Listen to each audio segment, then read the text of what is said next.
در 19مین روز تیر ماه سال 1402 خورشیدی گرد هم آمدیم تا گواه باشیم بر پیوندی شیرین و مبارک.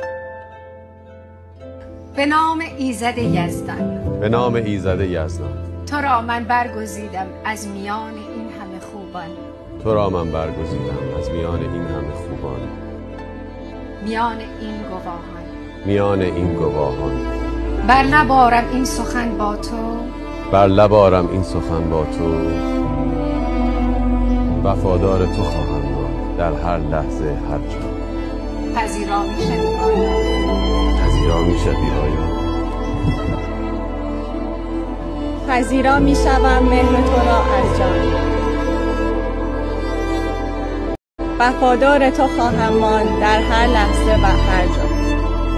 در نزد انجمن به طراوت باران، به سرسبزی و باروری تابستان، به رنگارنگی پاییز و به سپیدی و پاکی زمستان سوگند یاد می‌کنیم.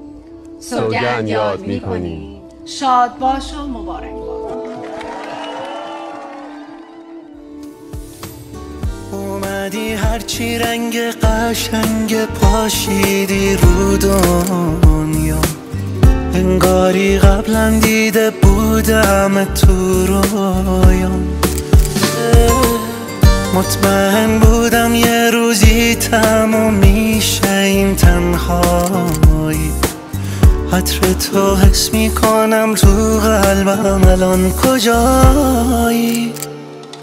ما هم تویی، تو قشنگ ترین اشتباهم تویی، اسمت گردنم همراهم تویی.